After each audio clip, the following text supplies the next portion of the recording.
पाकिस्तान का आपने कहीं कह दिया कि इसका नक्शा जो है वो कुत्ता से मिलता है और लक्षण भी कुत्ता से मिलता है और इसमें कुत्ते की बेइज्जती है। हमारा बस चले ना तो इन सबको पकड़ के दफना दे एक जगह बढ़िया से और लोगों को कहें कि 20 साल बाद ये सब पेट्रोलियम बन के निकलेगा, सब बहुत तेज जलेगा। सभी ऑपरेशन सिंदूर में इस बात का इंतजार कर रहे थे कि जब भारत वहां पे हमला करेगा तो 2-4 तो ताजा लाश लाया जाएगा और मेडिकल कॉलेज में दिया जाएगा पढ़ने के लिए। अरे महाराज, तो आप कल्पना करके देखो, बहुत खतरनाक चीज कह रहे कितना हो। बढ़िया एकदम फ्रेश लाश रहेगी। जैसे जैसे वक्त गुजर रहा है वैसे वैसे हिंदुस्तान के मुसलमानों को इस बात का शिद्दत से एहसास होता जा रहा है कि कायद-ए-आज़म की 2 नेशन थ्योरी इंसानी तारीख का कितना अहम और ज़रूरी फैसला था, जिसके मुताबिक 2 कौमें यानी हिंदू और मुसलमान कभी एक नहीं हो सकती क्योंकि दोनों के नज़रियात, कल्चर और मज़हब बिल्कुल एक दूसरे का उलट हैं। और आज वक्त ने यह साबित किया कि पाकिस्तान बनने की मुखालफत करने वाले और इस नज़रिया के मुखालिफ मुसलमानों की नस्लें आज तक हिंदुस्तान को अपनी वफादारी साबित कर रही हैं, लेकिन यहाँ के हिंदू इन पर रत्ती बराबर भी भरोसा नहीं करते और मेजॉरिटी में होकर भी माइनॉरिटी मुसलमानों को अपने वजूद के लिए और मजहब के लिए खतरा समझते हैं। इसलिए तो कभी इनको कटवे, कभी जहादी, कभी हलाला की पैदावार और पता नहीं क्या क्या नाम देते हैं। खास तौर पर नरेंद्र मोदी के दौरे हुकूमत के अंदर तो ये नफरत इस हद तक बढ़ चुकी है कि किसी शख्स का मुसलमानों वाला नाम होना ही इन लोगों के नजदीक गाली बन चुकी है। अब बॉलीवुड एक्टर्स चाहे खुद को लाख इनमें से एक ही दिखाने की कोशिश के अंदर पूजा कर लें, तिलक लगा लें, बुतों के आगे माथा टेक लें, लेकिन जैसे ही इनको मौका मिलता है सब कुछ एक मुसलमान नाम की वजह से एक्सट्रीमिस्ट हिंदू जीरो के साथ मल्टीप्लाई कर देते हैं, यानी सब कुछ खत्म हो जाता है। और अगर आज के दौर के अंदर इसकी आपने प्रैक्टिकली मिसाल देखनी हो तो इस बंदे को देख लें जिसका नाम आज से पहले था खान सर, लेकिन आजकल इसका नाम है फैसल खान। आप यकीन करें कि आज तक इस बंदे की बातों की वजह से, इसके कैरेक्टर की वजह से मुझे ये पता ही नहीं था कि ये भी मुसलमान है। आप सब जानते हैं कि ये बिहार पटना का एक मशहूर टीचर है जिसकी सोशल मीडिया पर करोड़ों की फॉलोइंग है। और आप सब लोगों को पता होगा कि इससे पहले गोदी मीडिया इसको अपने इंटरव्यूज के लिए, एप्रिसिएशन के लिए, टीआरपी के लिए, इंटरव्यूज के लिए बुलाया करता था। इसको सरकारी अवार्ड मिला करते थे, लेकिन आजकल इसका नाम खान सर नहीं है बल्कि आजकल इसका नाम है फैसल खान। जी हाँ, वही टोपी पहना हुआ जहादी जिसको इसने खुद लेबल किया था। और ये फैसल खान का नाम इसको दरअसल गोदी मीडिया ने दिया। वो बड़ी खबर आ रही है पटना से, जहां पर फैसल खान, सोचिए फैसल खान को अपनी पावर की कितनी हनक थी। ये वो बंदा था जो कि हिंदुस्तान की गवर्नमेंट के साथ अपनी वफादारी को साबित करने के लिए मुसलमानों की और पाकिस्तान की खुले आम तौहीन करता। इस बंदे ने इतना कहा था कि दरिया सिंध के पानी के अंदर जो कि पाकिस्तान की तरफ जा रहा है, इसके अंदर जहर मिला दो ताकि ये इस पानी को पीकर तमाम पाकिस्तानी मर जाएं। इसका नक्शा किससे मैच करता है आप देख रहे हैं। If you don't believe then go on Google. बाबू लोग तुम लोग पढ़ लो, अब्बा के कहने पे मत आओ। अब्बा तो पंचे साटिए रहे, अब ऐसे ही तुम लोग भी करेगा ना तो बड़ा होकर तुम लोग भी पंचे साटेगा। पाकिस्तान वालों पहले सुनो, ये तुम्हारा सेनापति, ये सबसे बड़ा चोर आदमी है। पाकिस्तान के पूरे पानी को रोक लेना चाहिए। देखो सुखा के मारो फिर दहवा के मार दो। पाकिस्तान का आपने कहीं कह दिया कि इसका नक्शा जो है वो कुत्ता से मिलता है और लक्षण भी कुत्ता से मिलता है और इसमें कुत्ते की बेइज्जती है। हमारा बस चले ना तो इन सबको पकड़ के दफना दे एक जगह बढ़िया से और लोगों को कहें कि 20 साल बाद ये सब पेट्रोलियम बन के निकलेगा, सब बहुत तेज जलेगा सभी सब। वो पाकिस्तान के नक्शे का कुत्ते के साथ कंपैरिजन किया करता था। ये वो बंदा था जो कि माथे पर तिलक लगाता, कई सौ राखियां बांधता और राम के आगे झुकता था सिर्फ इसलिए कि हिंदुओं को अपनी वफादारी साबित कर सके। लेकिन आज वो सब का सब जीरो से मल्टीप्लाई हो चुका है जैसा कि एक्सपेक्टेड था। अब इस तमाम वाक़े की वजह मैं आपको शॉर्ट के अंदर समझाता हूँ। दरअसल हुआ कुछ यूं कि खान अकेडमी के बाहर कुछ लोग अचानक से आकर फायरिंग और तोड़फोड़ करना शुरू करते हैं, तो फैसल खान की अकेडमी के बाहर मौजूद गार्ड अचानक से हवाई फायरिंग करता है और जाहिर है कि यही उसका काम था ताकि हजूम फैल जाए। बाद में पता चला कि ये लोग दरअसल आसपास मौजूद अकेडमीज की तरफ से भेजे गए थे जिनका कारोबार खान सर की अकेडमी की वजह से ठप हो रहा था, क्योंकि ये बंदा मुसलमान होकर भी ना होने के बराबर यानी सिर्फ 100 रुपए के अंदर भी गरीब बच्चों को इवन के मुफ्त के अंदर भी कोचिंग दे रहा था और इसने चैरिटी के तौर पर हॉस्पिटल भी खोल दिया था जहां पर लोग 3 से 4 गुना सस्ता इलाज करवा रहे थे और वो भी बिना किसी का मजहब पूछे। बाहर में 18,000 रुपया बोला था, जब मैं यहाँ पे आया तो मेरा यहाँ पे 4500 में हो गया। मतलब बाहर में 18,000 का हो रहा था, यहाँ 45 रुपया में हो गया। 45 रुपया में हो गया। अच्छा, जो क्या बोलिएगा खान सर कितना गरीब को लिए सहायता कर रहे हैं। खान सर जो किए हैं और हमको नहीं लगता है कि इस दुनिया में कोई पैदा होगा। खान जो काम हमारे नेता राजनेता को करना चाहिए, स्वास्थ्य मंत्री को करना चाहिए, वो हमारे एक शिक्षक कर रहे हैं। ये बंदा गरीब लड़कियों की शादियां करवा रहा था, चैरिटी कर रहा था और बिहार के अंदर इसकी पॉपुलैरिटी निकलकर पूरे हिंदुस्तान के अंदर हीरो के तौर पर फैल रही थी। पर इससे सबसे बड़ी गलती ये हो गई कि इसने मोदी सरकार से सवाल करना शुरू कर दिया। मिसाल के तौर पर नीट पेपर स्कैंडल और ये बार बार जो पेपर लीक हो रहे थे इसके लिए स्टूडेंट्स की आवाज बन गया। इसने NTA यानी नेशनल टेस्टिंग एजेंसी पर भी सवाल किया और इतना तक कह दिया कि पेपर लीक करने वालों को सरेआम फांसी दी जाए या फिर इनका इनकाउंटर होना चाहिए, क्योंकि ये लाखों बच्चों के मुस्तकबिल का कत्ल है, जो कि जाहिर है कि सीधा सीधा मोदी सरकार की परफॉर्मेंस पर सवाल उठाना था। अब जाहिर है कि मोदी सरकार को ये खौफ सताने लगा कि कहीं ये बंदा पॉलिटिकल पॉपुलैरिटी हासिल ना कर ले और जो यूथ इसको करोड़ों के अंदर फॉलो करती है बांग्लादेश की तरह इसके खिलाफ एक्टिव ना हो जाए। इसलिए मोदी साहब ने अपने गोदी मीडिया को एक्टिव किया, जिसकी एक वजह यह भी थी कि गोदी मीडिया खसूसन अंजना ओम कश्यप नाम की एंकर को, जिसमें इतनी हिम्मत नहीं है कि अपने मालिक मोदी से पेपर लीक, करप्शन, बेरोजगारी, इन्फ्लेशन और इकोनॉमिकल कोलैप्स पर सवाल करे। लिहाजा हमेशा की तरह इसने गोदी मीडिया के अंदर खसूसन अवाम को मुद्दे से भटकाने के लिए कोचिंग सेंटर पर निशाना तान लिया और कहने लगी कि इस तरह के टीचर आजकल TRP के लिए कुछ भी बकवास कर रहे हैं, इनकी 2 कौड़ी की औकात नहीं है। स्टार टीचर्स, YouTube वाले स्टार टीचर्स जिनको कुछ जानना ना कौड़ी। अब जाहिर है कि इस वीडियो के बाद टीचर्स ने भी इसकी खूब क्लास ली। टीचर्स कौड़ी के हैं तो अंजना ओम कश्यप जैसे जो पत्रकार हैं वो फूटी कौड़ी के हैं। मतलब कोई चीज ऐसी नहीं, बिना होमवर्क के तुम चीजें लेकर आते हो, तुम्हारा सुबह से शाम तक सिर्फ TRP के बेस पर तुम चल रहे हो। ये लोग जिम्मेदार हैं देश की बर्बादी के लिए और सरकार के मनोबल को बढ़ाने। पर जब फैसल खान ने ये सुना तो सोचा कि बहुत अच्छा मौका है इनको जवाब देता हूँ, जिससे मेरी और भी वाह वाह हो जाएगी और मशहूरी भी ज्यादा हो जाएगी। और उसने एक वीडियो के अंदर बताया कि कैसे ये गोदी मीडिया आपको असल मुद्दों से भटकाकर सरकार की चापलूसी कर रहा है। अच्छा, हमको ये नहीं समझ में आता है कि जब ऐसे पत्रकार अगर घर जाते होंगे तो घर में पूछते होंगे लोग कि खाना खाई या आज भी तलवे चाट के आई, नाम लेके बोल फिर हम तोरा बताते हैं कि क्या होता है बिहारी। मेहनत की कमाई में ये कॉन्फिडेंस होता है कि नाम लेके कह रहे हैं अंजना तुम गलत करती हो, और दलाली की कमाई की खराबी अंजना तुम नाम नहीं ले सकती हो टीचरों का, घुमा के कह सकती है यूट्यूब वाले टीचर, बोलो ना तनी नाम लेके। बस फिर क्या था, पूरे गोदी मीडिया ने इसको खान सर से अचानक से फैसल खान बना दिया। इन्वेस्टिगेशन में ये बात सामने आई कि पास मौजूद एकेडमी ज्ञान हिंदू के लोगों ने जानबूझकर ये तोड़फोड़ की थी और इसी वजह से इस एकेडमी के डायरेक्टर को फौरन गिरफ्तार कर लिया गया। लेकिन साथ साथ पुलिस ने गार्ड के बयान की बुनियाद पर फैसल खान को भी नामजद किया कि इन्होंने फायरिंग का हुक्म दिया था।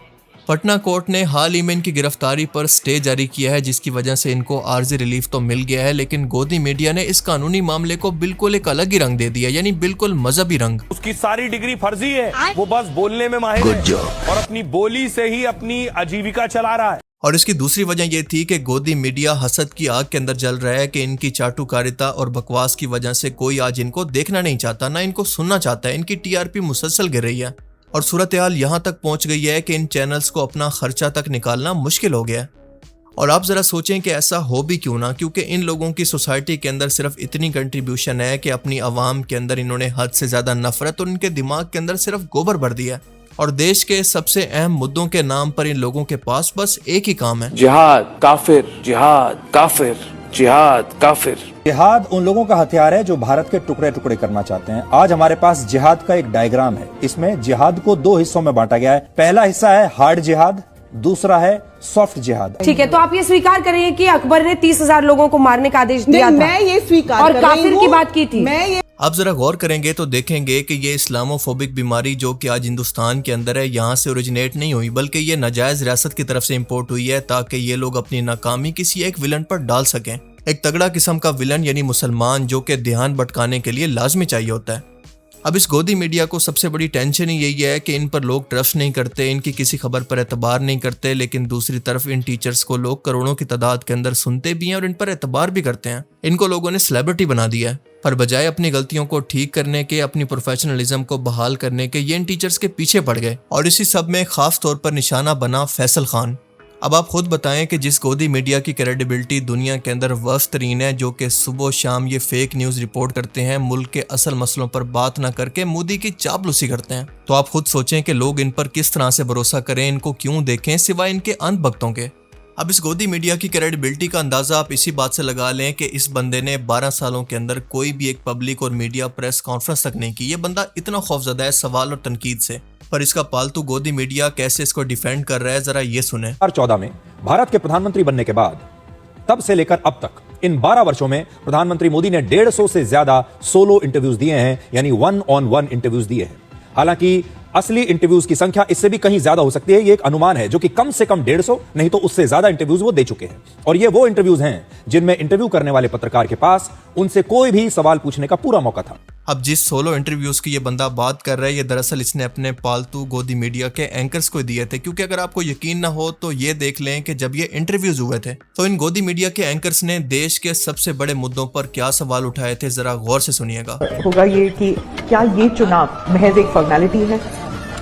हौले हौले हो जाएगा प्यार, अब की बार 400 पार। किसी ने लिखा दिल का भंवर करे पुकार, अब की बार 400 पार। सर रफ्तार नहीं रहेगी तो फिर 29 में 450 पार की बात होगी। प्रधानमंत्री जी, क्या आप सिर्फ 24 की तैयारी करके बैठे हैं, 29 की नहीं करते? चुप रहेगा नहीं रहेगा, आवाज नहीं निकलनी चाहिए मुंह से। सर देखिए, ये कितनी बड़ी बात है कि चुनाव समाप्त नहीं हुआ और हम आपके अगले टर्म की बात कर रहे हैं। आपने कहा 2047 तक, तो कह रहे हैं मोदी जी ने बड़ा लंबा प्रोग्राम बना दिया, ये तो कहीं जाने वाली नहीं 47 तक। उत्तर से दक्षिण तक, पूरब से पश्चिम तक एक नैरेटिव है मोदी जी, और ये हमारा एनालिसिस है, वो है नरेंद्र मोदी। मैंने देखा हर जगह आप जिम्मेदारी लेकर खड़े हो जाते हैं कि मोदी के नाम पर वोट देना है, आपके नाम पे ही जीत के आना है। और फिर ये भी लिख दिया कि चटनी के बिना ढोकला बेकार, अब की बार फिर से मोदी सरकार। मोदी जी वो कुछ पाकिस्तान से वीडियोस भी आते हैं, वो कह रहे हैं कि मोदी वहाँ भी प्रधानमंत्री बन जाए। लोग भी कहते हैं कि अगर सब इतना आसान है तो इतनी मेहनत क्यों कर रहे हैं आप इतना ट्रैवल कर रहे हैं, दिन में 5, 4, 6 रैली, 4-5 रैली कार्यक्रम, कोई इस प्रदेश में तो कोई दूर दूसरे प्रदेश में। सच बताइए, why don't you get tired? आप थकते क्यों नहीं? अब ऐसे ही तो इस गोदी मीडिया का नाम ग्लोबल फ्रीडम इंडेक्स के अंदर 157 नंबर पर नहीं आया। मतलब हमारे अपने मुल्क का भी बिल्कुल यही हाल है, लेकिन आज तक की अंजना ओम कश्यप का तो बिल्कुल अलग ही लेवल है। मतलब वो टाइम पुराना हो गया जब लाहौर की पोर्ट पर कब्जा हो गया था, आसिम मुनीर को गिरफ्तार कर लिया गया था, कराची पोर्ट कब्जे में ले ली गई थी। ये सब तो छोड़ें, ये सब तो पुरानी बातें हो गई हैं। अब जरा सुने कि ईरान के अंदर लोगों को रोटी खरीदने के लिए भी बैंक से कर्जा लेना पड़ रहा है। इंटरनेशनल की रिपोर्ट कहती है कि ईरान में लोगों को रोटी खाने के लिए भी लोन लेना पड़ रहा है। वहां लोग ईएमआई यानी इंस्टॉलमेंट्स पर अपना गुजारा कर रहे हैं। आधिकारिक आंकड़ों के अनुसार ईरान में एक साल पहले की तुलना में महंगाई 73% से ऊपर पहुंच गई है। यानी जो चीज पिछले साल 100 रुपए की थी, वही लगभग 173 रुपए से ज्यादा की हो गई, रिपोर्ट ही कहती है। अब आप लोग सोच रहे होंगे कि इन लोगों को ईरान से क्या मसला है, तो शॉर्ट के अंदर समझाता हूं कि मुसलमान होने की वजह से। मतलब बेशर्मी का अंदाजा लगाएं कि कोई सफारती आदाब का लिहाज नहीं है। और इसी पर रिप्लाई करते हुए ईरान एम्बेसी ने लिखा कि इस मैडम को जरा लगाम दो, ये मुसलसल झूठ फैला रही है। और आगे लिखा कि ईरान के लोगों को तो कर्जे की जरूरत नहीं है रोटी खाने के लिए, लेकिन इन चैनल्स को जरूरत है क्योंकि इनकी कमाई 80% तक गिर चुकी है टीआरपी ना होने की वजह से। अब देखें, मसला ये है कि बीजेपी, आरएसएस जैसी जमातें ये बात जानती हैं कि इनके मुल्क के अंदर 30 करोड़ मुसलमान हैं जो कि खत्म तो नहीं हो सकते। लिहाजा इनका सबसे बड़ा इलाज ये है कि इनकी शनाख्त को बदल दिया जाए, यानी सिर्फ ये नाम के मुसलमान हों, बाकी ये हिंदुओं की तरह रह जाएं। I am Islamic by birth, so I believe in Allah, and the strange thing is my wife is Hindu, so I've read the books that she follows, I do the puja that she does, and I realize strangely that the language is very different, but the message is exactly the same. और इसलिए ये लोग जानबूझकर Khan sir जैसे लोगों को, जो कि नाम के मुसलमान हों लेकिन वैसे हिंदू हों, इनको जानबूझकर हीरो बनाकर सपोर्ट करते हैं। क्योंकि ये वो बंदा है जो कि फ़लस्तीन के अंदर होने वाले कत्लो गारत को सपोर्ट करके इसराइल का हामी था, इस्लाम को दहशतगर्दी से जोड़ता था, मुसलमानों को पंचर लगाने वाला कहता था, इनकी औरतों को 18-18 बच्चे पैदा करने वाली बोलता, जो ये कहता था कि सुरेश जहाज उड़ाएगा तो जहाज ही उड़ेगा, लेकिन अगर अब्दुल जहाज उड़ाएगा तो वो जहाज को ही उड़ा देगा। मोहम्मद रसूलुल्लाह सल्लल्लाहु अलैहि वसल्लम की गुस्ताखी पर एहतजाज करने वालों का मजाक उड़ाता और इसके अलावा तलाक और दूसरे इस्लामी मामलात पर इस्लाम का मजाक बनाता, तो तब तक इनका हीरो था। लेकिन जैसे ही उसने थोड़ा सा ट्रैक बदला, सिर्फ सिस्टम के खिलाफ थोड़ी सी आवाज उठाई, तो आज वो खान सर से फैसल खान यानी मुसलमान बन चुका है। जिन्ना ले लिया तो कोई दिक्कत नहीं, इजराइल ले लिया तो दिक्कत। बात समझिए, जब लोग कहते हैं मानवता देखिए, इंसानियत देखिए, भाई सीधी सी बोल दो, धर्म देख रहे हो लोग। सुरेश ने जहाज उड़ाया, मतलब सुरेश जहाज उड़ाया, द्वंद्व समास में, अब बस इसका नाम चेंज करिए, अब्दुल ने जहाज उड़ाया। सब देखिए, लेकिन अंतर हो जाएगा। सुरेश ने जहाज उड़ाया मतलब उड़ाया, और अब्दुल ने जहाज उड़ाया मतलब भड़काया। इन लोग का कोई खास विकास है नहीं। आज भी इन लोग का रजिस्ट्रेशन है पंचर की दुकान पर, मीट काटने में, कुछ ऐसा। शिक्षा को आज भी यहाँ पर ज्यादा महत्व नहीं दिया गया है। ये देखिए, इसको को कुछ पता नहीं है। बाबू लोग, तुम लोग पढ़ लो, अब्बा के कहने पे मत आओ, अब्बा तो पंचर साटिए रहे हैं। अब ऐसे ही तुम लोग भी करेगा ना, तो बड़ा होकर तुम लोग भी पंचर साटेगा। तो पंचर मत साटो, वरना तुमको तो पता ही है, नहीं तो कुछ नहीं होगा तो चौराहा बैठ के मीट काटेगा तुम, बकलोल कहीं का। बताइए, ये उम्र है बच्चों को यहाँ पे ले आने का। बैनर से छोटा बेचारा ये है, क्या कीजिएगा? 18-19 को पैदा होने से तो कोने काम आएगा, कोनो बर्तन धोएगा, कोनो बकरी काटेगा, कोनो पंचर साट। आज इस बंदे को जाकर इस बात का एहसास होगा कि वक्त का सबसे बड़ा इंसाफ ही ये है कि वो इंसान के सामने हकीकत का आईना लाकर खड़ा कर देता है, जिस हकीकत से वो मुंह चुरा रहा था।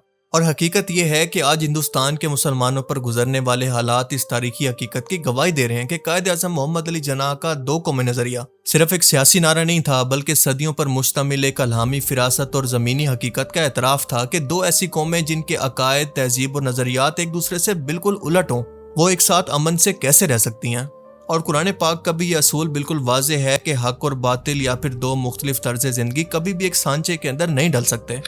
हिंदुस्तान के मुसलमानों का ये तबका इस खुशफहमी का शिकार रहा कि शायद वो अपने मुल्क हिंदुस्तान से मोहब्बत का सबूत देकर वहाँ पर कोई बहुत बड़ा स्टेटस हासिल कर सकते हैं। पर सच ये है कि वो जो मर्जी कर लें, लेकिन आखिर के अंदर वो रहेंगे तो मुसलमान ही। और जब तक वो मुसलमान एक्सट्रीम किस्म की हिंदुत्वा सोच रखेगा, मुसलमानों के खिलाफ बोलेगा, पाकिस्तान के खिलाफ बोलेगा, तो मेन स्ट्रीम पर इसको हीरो बनाकर पेश किया जाएगा। लेकिन जैसे ही वो ज़रा इधर उधर हुआ, हुकूमत पर तनकीद शुरू की, तो इसकी पहचान और इसका सबसे बड़ा गुनाह ही दरअसल मुसलमान होना होगा। आज सूरत हाल ये हो चुकी है कि इसके कोचिंग सेंटर को और इसके हॉस्पिटल को बहाने बनाकर बंद करने के बहाने ढूंढे जा रहे हैं। हिंदुस्तान की तकसीम की मुखालफत करने वाले और अखंड भारत के ख्वाब देखने वाले मुसलमानों की नस्लें आज भी हिंदुस्तान को अपनी वफादारी का यकीन दिलाने के अंदर मसरूफ़ हैं। आज इस बंदे की हालत को देखकर ये शेर याद आता है कि ना खुदा मिला ना विसाले सनम, ना इधर के रहे ना उधर के। मतलब इस चापलूसी और स्टेटस की खातिर दुनिया भी गवा दी और आखिरत भी। पर फिर भी मैं इस बंदे की हिदायत और सलामती के लिए दुआ करता हूँ कि इस झटके के बाद अल्लाह ताला इसकी आंखें खोल दे, और अगर हिदायत इसके मुकद्दर के अंदर है तो अल्लाह इसको हिदायत अता फरमाए। बाकी आप इस बारे में क्या सोचते हैं, अपनी कीमती राय का इजहार कमेंट सेक्शन में ज़रूर कीजिएगा। Thanks for watching this video. अल्लाह हाफिज़।